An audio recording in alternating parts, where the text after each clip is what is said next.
Antes de entrar al siguiente testimonio, quiero hacer una introducción. La palabra del Señor nos dice que Satanás es un ángel caído. Es un ángel, pero un ángel caído. Y antes de su caída, Satanás había dirigido el coro celestial, había dado nota, y luego toda la hueste angélica se había unido a él, y entonces en todo el cielo había resonado acordes gloriosos en honor de Dios y de su amado Hijo. Desde su expulsión, Satanás, ¿por qué fue expulsado? Porque quiso ser igual a Dios. Empezó su plan malévolo de pervertir, de confundir a toda la humanidad. Y empezó con los ángeles. Desde su expulsión, Satanás ha pervertido con frecuencia la música y la ha transformado en instrumento seductor de la tentación. ¿Por qué la música es tan importante en su estudio? Porque tiene mucho poder para el bien y tiene mucho poder para el mal. En el cielo se usa mucho la música. Satanás era el director del coro, y al haber fracasado y caído, entonces está usando todas sus estrategias para poder engañar y destruir a los seres humanos.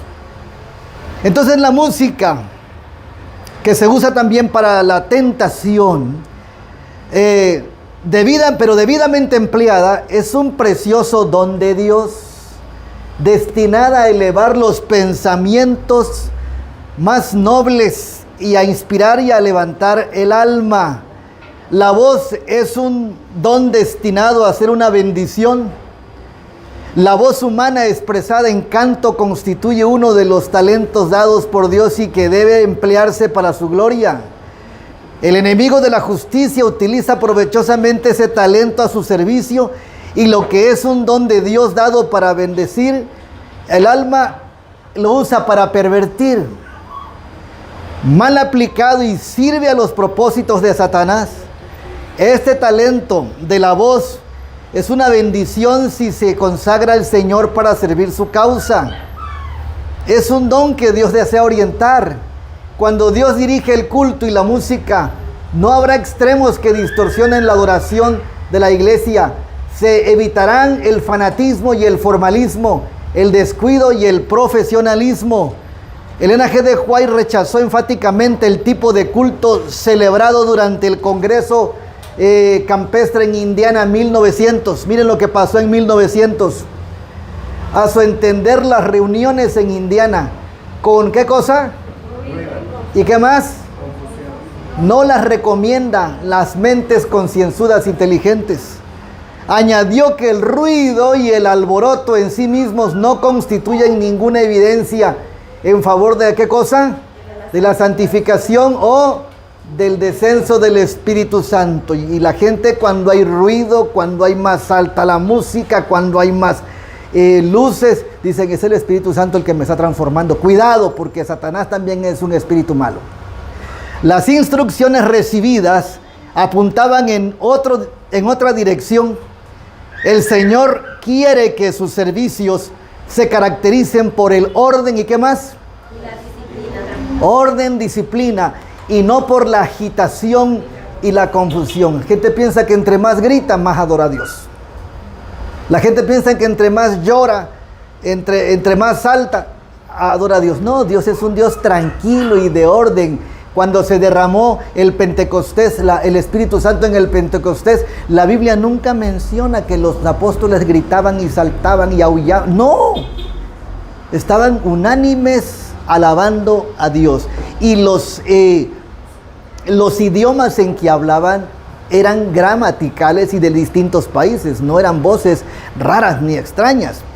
Cuando los creyentes proclaman la verdad como ejemplificada en Jesús, manifiestan una calma santa y serena y no una tormenta de confusión. En este contexto, Elena G. de White previó un regreso a este tipo de manifestaciones hacia el fin del tiempo de gracia. Y por eso es importante este testimonio. ¿Saben por qué? Pasó en 1900, pero volverá a pasar. Ya está pasando otra vez. ¿Habrá qué cosa? Vocerío y acompañado de qué cosa? Música y qué más. Y la gente piensa que así adoran a Dios y la gente dice, ay, miren, el Espíritu me cayó. Cuidado, porque Satanás era el director del cielo y él está aquí en la tierra para engañar y para confundir, y usa fuertemente la música. La usa fuertemente. Estas manifestaciones serán una emulación satánica del derramamiento del Espíritu. Es mejor no mezclar nunca el culto a Dios con ¿qué cosa? Música. Cuidado con la música. Cuidado. Que utilizar instrumentos musicales para realizar la obra que en enero pasado, dice ella, se me mostró que tendría lugar en nuestras reuniones de reavivamiento. Y está hablando del adventismo. El flujo de los instrumentos satánicos se une con el estrépito y el vocerío, con lo cual resulta ¿qué cosa? ¿Se acuerdan que eso hablamos allá? Del carnaval. ¿Y qué es el carnaval? La fiesta de la carne, la adoración de Baal. Y a esto se le denomina ¿qué cosa? La obra del Espíritu Santo. Muchos cristianos están confundidos en este aspecto. La música será usada en los engaños finales. Las cosas que han ocurrido en el pasado también acontecerán en el futuro. Satanás convertirá la música en una ¿qué cosa? Trampa debido a la forma en cómo es dirigida. Entonces, la música de la iglesia debiera ser ejecutada por creyentes que desean alabar a Dios y no por profesionales de mente secular. Con ello, yo quiero que escuchemos este testimonio que va a ser muy importante de alguien que conoce la música, que vivió la música, que lo movió la música y que manejó gente. No es penoso mencionarlo porque hoy es para gloria de Dios. Así vive el mundo. Miren cómo vive el mundo. Quiero invitar a nuestro hermanito Francisco que pase aquí adelante. Quiero que nos diga su nombre, de dónde es, para empezar el diálogo que tenemos. Bueno, hermanitos, buenas tardes. Mi nombre es Fernando, vengo del lugar de Huamustitlán. Tengo la edad de 32 años. Pues yo no soy nacido en la iglesia adventista, ni mis padres, ni mucho menos yo. Yo a lo que me dedicaba por lo menos hace 18 años era a ser sonidero. Teníamos un proyecto grande y ya para finalizar el 2019 ya era uno de los proyectos más fuertes en Huamustitlán. Muchas veces vine para acá. Con grupos muy buenos también, igual tanto de la costa como del estado de Puebla, Veracruz, Oaxaca. Tuve muchas participaciones con grupos también muy buenos, conocí a muchos artistas, pero pues bueno, hoy estamos en la iglesia del Evangelio Eterno, para honra y gloria de Dios estamos trabajando hoy en día. Nos dedicamos, pues estamos ocupando un espacio en el cual Dios nos ha dado la oportunidad, su humilde servidor Fernando y otro hermanito que está aquí con nosotros, que es el hermano Jonathan. Ambos predicamos dentro de la iglesia. Entonces, algo que yo les puedo comentar es que yo nunca, en 17 años, nunca estudié o nunca abrí un libro, menos la Biblia. Entonces, para mí esta nueva vida me ha gustado porque he aprendido a leer, he aprendido a expresarme, he aprendido a predicar. Que no es algo sencillo como lo que hace el hermano Nelson y todos los que predican, los que prediquen la verdad y todo lo hagan para honra y gloria de Dios. Pero bueno. Quiero preguntarte, perdón. Ustedes lo conocen, algunos no. Pero Fernando, yo le digo Paco, Francisco también, sí, ¿verdad? Así es. Me ha contado su historia y me es muy necesario compartir esto, porque sin lugar a dudas alguien se va a beneficiar de la experiencia que él ha tenido con Dios. Pero antes de tener esa experiencia, él tuvo la experiencia musical muy fuerte y yo quiero preguntarle a él cuántos años tenías cuando nació en ti eso y cómo te involucraste al proyecto y al al negocio de la música también, porque él se dedicaba a eso. Dinos, por favor, esa parte. Pues bueno, hermanitos, antes que nada, disculpa porque sí estoy nervioso. Nunca había yo contado este testimonio ante una iglesia. Lo he contado ante otro tipo de público o personas, pero no muy, ¿cómo le diré? En una iglesia. Entonces, a mí se me da la edad de 13 años. Mis papás vendían cassettes. En aquel entonces eran cassettes. Entonces, por cuestiones familiares, mi papá, que no fue por económicas, fueron por problemas emocionales. Él se tuvo que ir para Estados Unidos, entonces pues yo me quedé chico, a la edad de 13 años. Llega una ocasión una persona y me dice, oye, réntame tus bocinas, dice, porque voy a tener un rezo. Para eso fue un rezo de la Virgen en un lugar de Huamucitlán que se llama el barrio de Loma Bonita. Entonces yo le dije, yo no soy sonidero, no tengo micrófonos, tengo la bocina, pero si gusta, pues adelante. Me dice, pues sí, no hay ningún problema. Dice, te voy a dar 50 pesos por hora. Dice, necesito que vayas 3 horas. Y le dije, bueno, yo voy. En ese momento yo voy, compro uno de mis micrófonos, que en aquel entonces para mí era mucho dinero, 30 pesos. Lo compro, participo, voy, no puse gran cosa. Para la siguiente ocasión, que fue al siguiente día, pero en ese mismo rezo, hay una persona que se acerca y me dice, oye, ¿sabes qué? Voy a tener un bautismo. ¿Cuánto me cobrarías por ese bautismo? Yo le dije, no, pues es que yo no soy sonidero. Yo simplemente vendo cassettes con mis papás. Digo, pero yo no me dedico a eso y yo no puedo ni hablar. Yo no me dedico pues a nada de eso. La cosa que cerramos trato por 50 pesos la hora, me contrata 5 horas, fueron 250. La cosa que a los 13 años, entonces de ahí yo decía, gracias a Dios he tenido trabajo, porque al siguiente día me voy otra vez al barrio de Loma Bonita, ahí en Huamucitlán, me contratan, pero yo con mi caja chica de cassette, más bien ya empezaba a ver discos, pero eran muy pocos. Entonces yo con mis discos, con mis cassettes, pues ahí los llevaba. A mí me daba mucha pena para hablar, yo me tenía que esconder, yo me tenía que, pues incluso porque no tomaba, pues agarrar valor para hacer eso. Yo decía yo, ¿cómo voy a hacer la gente que baile? Yo no me dedico a eso, mis papás nunca se dedicaron a eso. Una cosa es vender cassette y otra cosa es ir a poner música para que baile la gente. Entonces me fue muy difícil, pero a pesar de tanto señalamiento, críticas, que me juzgaban, el sonido, empecé a tener mi sonido, que en aquel entonces, de la edad de 13 años a 14, le puse por nombre pequeño, el sonido pequeño, pues eran 3 bocinas caseras. De ahí pues fue siguiendo mi ambición, porque de niño yo tuve muchas carencias.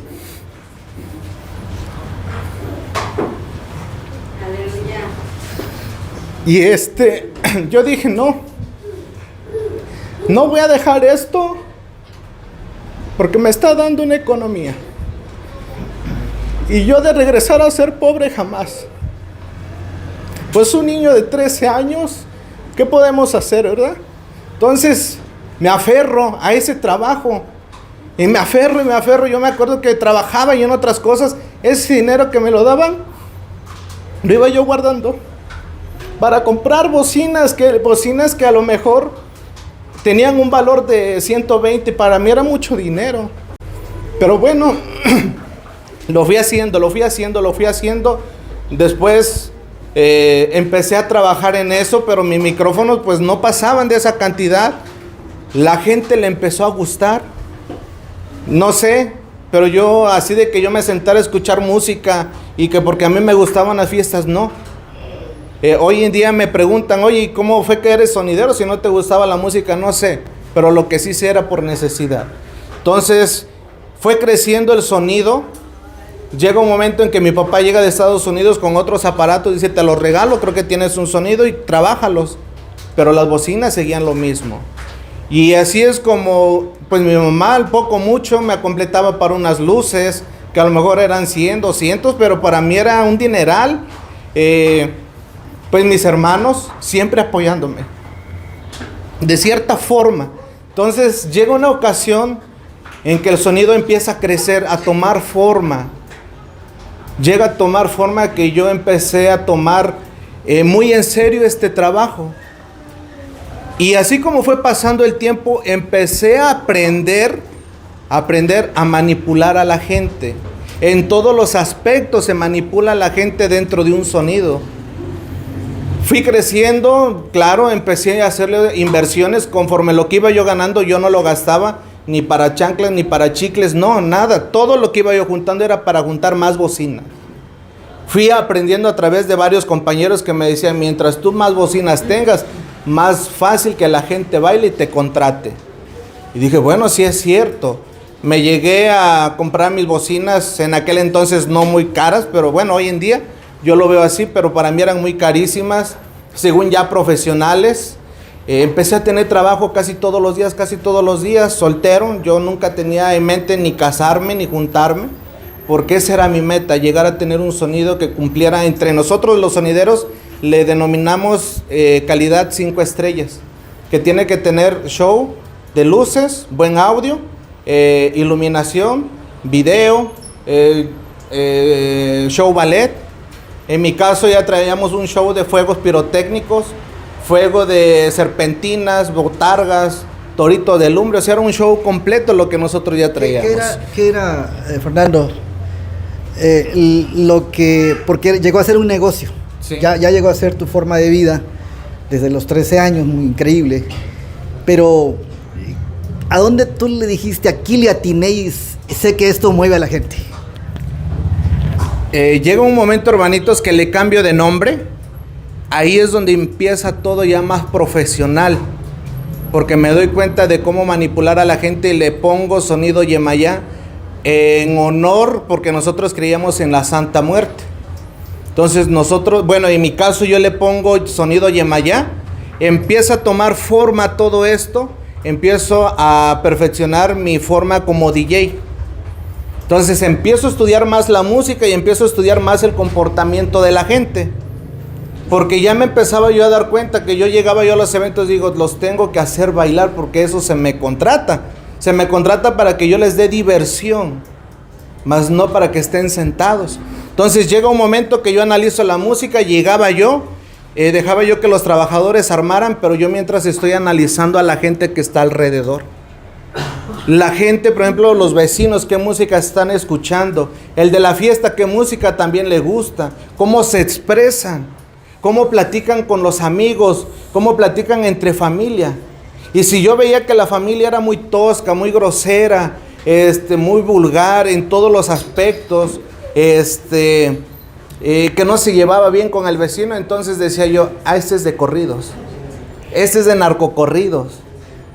Si yo veía que las mujeres llegaban entre comadres que andaban poniendo a las mesas los arreglos, y veía yo que eran las mujeres más alegres, como que más movidas, estas son de cumbia, son de tropicales, aquí manda la mujer, aquí casi hombres no va a haber. Entonces yo ya empezaba yo a estudiar todos esos aspectos. Entonces ya llega un momento en que yo decía yo, bueno, a ver, voy a cobrar, digamos, 10,000, 15,000 pesos. Llegaba yo al evento y decía, híjoles, hay poquita gente. Pero si yo afuera del baile o afuera de la fiesta yo veía jóvenes, entonces tenía yo que poner música para los jóvenes. Pero si yo veía señores, entonces yo empezaba a poner música para los señores. Entonces empecé a comprender que la música tiene un gran poder.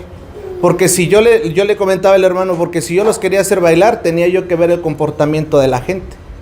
Y los hacía yo bailar. Y el que no quería, y el que no, muy sentadito, quietecito. El que estaba muy quieto y muy tranquilo, para eso es el espectáculo de la iluminación. Entonces hicimos una fuerte inversión, la última que casi fueron de 400,000 pesos. Se hace la inversión porque decíamos, el que está sentado por lo menos se tiene que divertir. ¿Cómo? A través de los fuegos pirotécnicos, a través de las luces, a través del show de botarga. El chiste era entretener a todo mundo. O sea, la gente ahí no piensa, no razona. Para eso es el sonido. Y mientras más grande y más bocinas sean, la gente, captas la atención más de la gente. Entonces, en esos aspectos nosotros trabajábamos base a la gente y a su comportamiento. Llega un momento en que el que no bailaba, pues a través de la música era el que yo le decía a mi ingeniero de iluminación, métele más efectos a las luces. Y sí, íbamos a meter ya el año pasado pantallas de video, 4, porque decía yo, si de una o de otra forma te tienen que entretener. Aquí no hay más. Pero había otra situación en que le decía yo al hermano, si yo ya estaba yo cansado, ya andaba yo tocando 15 días sin parar, yo le decía, ¿sabes qué? Yo ya no quiero, ya me cansé, ya me harté. Entonces esperaba yo 2 horas y de ahí ponía yo música para que se pelearan. ¿Y cómo es eso? Porque empiezas a ver cómo está el comportamiento de la gente. Hay gente que va con altos niveles de furia, de enojo, incluso hasta las mismas parejas. Si yo veía que una pareja se está peleando, le decía yo a mi trabajador, a mi DJ, ¿sabes qué? Ponte el corrido, no sé, a lo mejor muchos escucharon el del columpio. Y sí se lo ponía el hombre, pues su grito, la mujer ya le dolía. Y al rato empezaban a pelear. Y lo que yo tenía que decir era que si no se calmaban, yo tenía yo que apagar las cosas y me iba. Porque no me iba yo a ser responsable, ni ellos me iban a poder pagar los aparatos. Y se hacía, se peleaban. En el caso de los jóvenes, si yo ya estaba harto o cansado, el chiste que quería yo que me pagaran, simplemente ponía yo rock. Y se peleaban. Y aquí, por ejemplo, yo vine muchas veces a Tlapa en las canchas del PRI. Y yo ya cansado, yo decía al DJ, ponte rock, ya para que nos vayamos luego. 3 horas de haber empezado, ponía rock y se peleaban los chavos. Y era un destrozadero lo que se hacía. En otro lado, por ejemplo, en el estado de Oaxaca, era de que ponte corridos, se le llaman corridos, nosotros en mi caso le denominábamos corridos oaxaqueños. Ponte corridos oaxaqueños. Era porque el hombre o los señores ya traían un entre y se terminaban peleando. Apaga todo ya, nos hacíamos los enojados. Y ya llegaba el de la fiesta, no, yo no voy a exponer mis cosas ni mis trabajadores, así que yo apago todo. Una de las cláusulas decía que el primer empujón yo tenía que apagar todo. Entonces todo es una manipulación. Había un momento que le decía yo, ¿quieres ver que lloren los invitados? Y me decía el nuevo DJ que a veces yo metía, me dice, ¿a poco se puede? Espérate. Y les ponía yo música y terminaban llorando. Y le decía yo, ¿ya viste? 100 pesos a que los hago reír ahorita. A ver, órale. Y les poníamos otro tipo de música. Jugábamos con los sentimientos. Eso es lo que hace la música, y de alguien que lo vivió, lo usó y lo hizo. Y no estamos mencionando esto porque hay que hacerlo o estuvo bien, no, porque él no sabía. ¿Sí? Sin embargo, llegó a ser parte de ese movimiento que la música tiene para el mal. A mí me estaba comentando, y quiero que él lo comente, que cuando querían ganar más dinero, ¿qué hacían? Más o menos. Por ejemplo, decía yo, a ver, vamos a ganar más dinero, ¿qué vamos a hacer? Entonces, bueno, en ese caso que salían limpios los eventos, decíamos, bueno, vamos a ganar más dinero. Entonces, una media hora antes de terminar, les ponía yo música movida. Y se pica la gente. Y me empezaban a gritar, otra. Entonces llegaba la familia y decía, ¿sabes qué? 2,500 te cuesta la hora. Te doy 2,000, bueno, échalos. Pero ya en esa hora yo ya no tocaba ni 20 canciones, eran 10. Y si iban y me pedían otra hora, también los tenía. Al empezar tenía que empezar con música movida, a la mitad música triste. Si quería yo que me pagaran otra hora, tenía yo que meter la música movida para que otra vez la gente se motivara y fueran y me pagaran otra hora. Pero en esa hora ya eran de 40 minutos, ya no era una hora. Y así otra vez, si yo quería otra hora, yo se las cobraba, pero ya no tocaba yo 40 minutos, ya era media hora. Incluso le platicaba yo al hermano que hubo ocasiones, no les voy a platicar muy a detalles, pero decíamos, ¿quieren que haya espectáculo? Con la música desvestíamos a mujeres dentro de la pista de baile.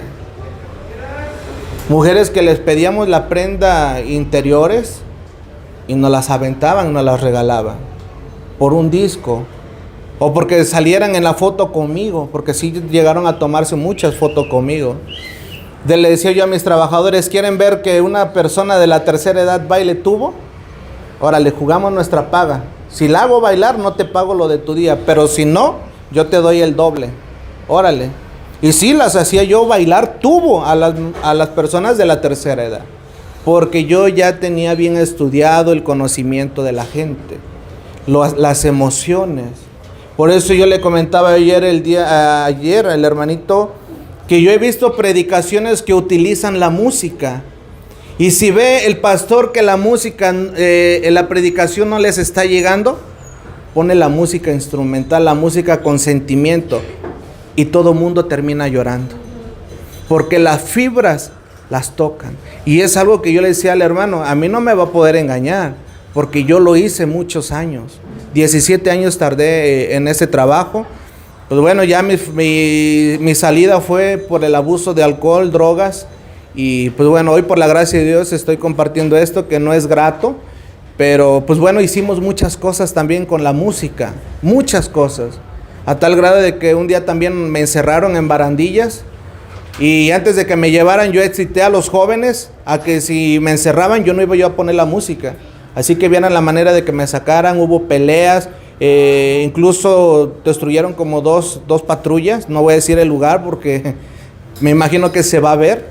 Y bueno, nos sacaron por esa situación y tocamos, la gente entre comillas quedó contenta y yo muy alegre porque teníamos el respaldo de mucha gente. Entonces, hermanos, pues si se dan cuenta, y este es parte del testimonio tema en esta hora, la música es poderosa. Y aquí hay una persona, un joven, que la vivió, que llegó no buscándola, sino por la necesidad de la vida, y sin darse cuenta entró a los niveles más profundos, a las zonas más bajas. ¿Por qué mencionamos esto? Porque así vive el mundo. Ahora que él está fuera de todo eso, gracias a Dios, ahorita nos va a comentar cómo salió de allí. Podemos analizar cómo vive el mundo tan triste vida, y cómo la música es tan poderosa que llegaba un momento que ellos eran los que mandaban en las fiestas y los que decían qué querían que hicieran los que estaban allí. Él me ha contado muchas cosas que no podemos contarlas aquí,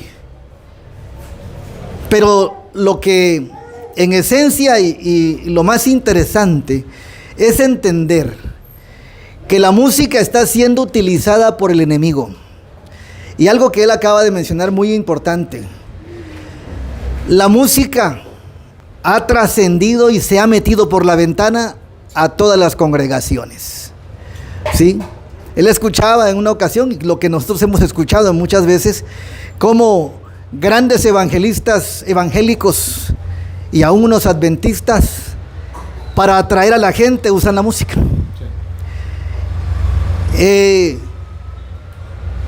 Si nosotros predicamos con el poder del Espíritu Santo, no necesitamos manipular a la gente con la música.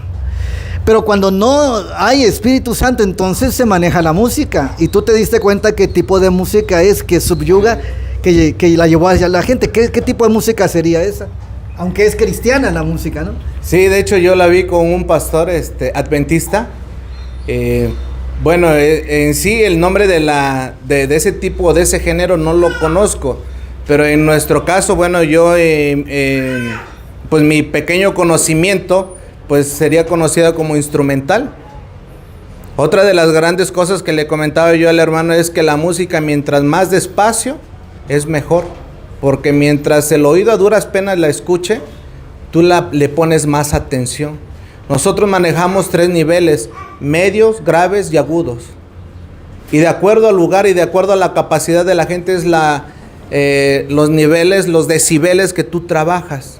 Entonces todo tiene que ver mucho. Con el evangélico con el que yo lo vi, tanto pentecostales como adventista, son muy audaces en la música, porque nunca van a escuchar estos predicadores con un nivel de música alto, sino que a tal grado de que ustedes, por ejemplo, ahorita me estén escuchando, pero a la vez están escuchando la música.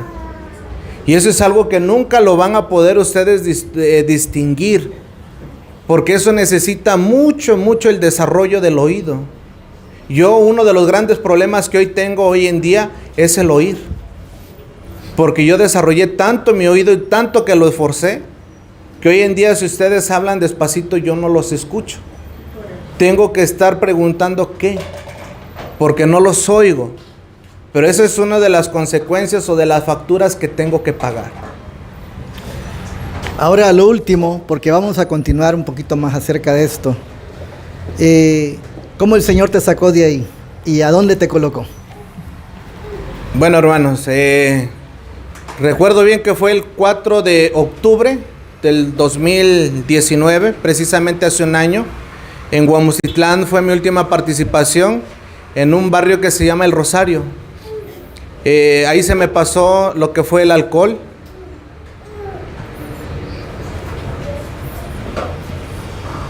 La droga y el ambiente. Ahí todo se me pasó. En esa noche le lastimé las manos a uno, se las quebré, le quebré los pies a otro. Me fui a pelear en varias partes de Huamucitlán. Lo único que yo recuerdo que yo llego con un pantalón de mezclilla, con un tenis y sin playera, sin dinero, sin celular, porque ya llevaba yo varios días tocando.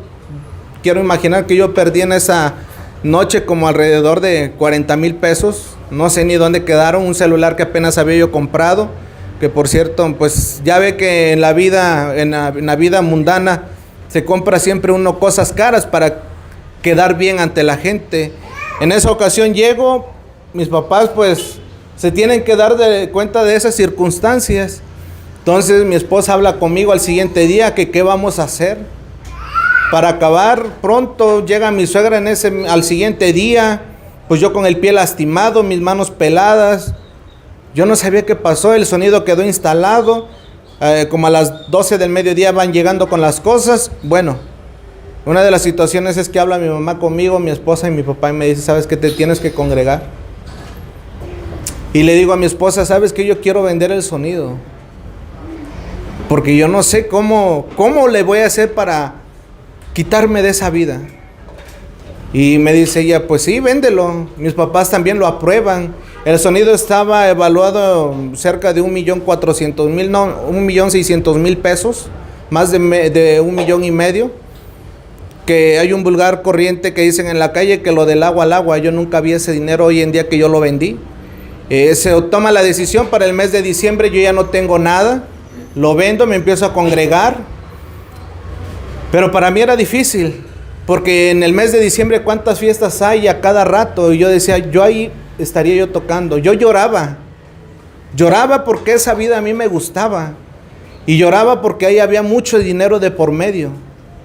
En el mes de diciembre tan solo libre me quedaban a veces hasta 140,000, 180,000 pesos. Que hoy en día tengo un año de haber dejado eso. Y sé que no es la felicidad. Sé que con 1,000 pesos soy feliz porque lo comparto con mi esposa y mi hijo. Pero para poder salir, me congrego. En el mes de febrero, junto con el hermanito Jonathan, nos dice una hermanita, no me recuerdo su nombre, la hermana Angelita, nos dice, hermanos, aquí hay hombres y tienen que predicar, dice, ustedes lo pueden hacer, dice, porque estés casado de una sola mujer, y el otro hermanito es soltero, dice, ustedes lo pueden ocupar. Bueno, éramos tres. Dice, prepárense para que empiecen a predicar. Yo decía, yo no tengo nada que ver, yo nomás vine por el gusto de mi mamá y de mi esposa, porque yo estaba renuente. Me dan la oportunidad de predicar los 10 mandamientos, yo dije, yo lo voy a sacar como salgan, esta es la última vez y se acabó, yo no nací para esto, ¿yo qué voy a hablar? Pero conocemos los tiempos de Dios hoy en día y nos ha rescatado. Entonces, por otra de las causas que he ido cambiando, porque yo era muy peleonero, es porque conocí una agrupación de alcohólicos de cuarto y quinto paso. Fui a vivir una experiencia, hoy en día entiendo la palabra de Dios que dice que tenemos que cambiar el carácter. Y las emociones no es un juego. No es un juego, hermanos. Dios nos impide, incluso hoy en la mañana tocamos un tema de la conducta cristiana. Y que hoy en día muchos de los que estamos o nos decimos ser cristianos andamos jugando todavía al cristianismo, cuando Dios no lo aprueba. Y para mí es difícil, porque yo no nací dentro del evangelio. Yo crecí dentro del mundo, dentro de las cosas fáciles y sucias. Y para mí dar un cambio, porque gracias a Dios dimos un cambio en alimentación. En la casa está la televisión, pero no para ver programas abiertos, sino para ver predicaciones, caricaturas para mi hijo, bíblicas.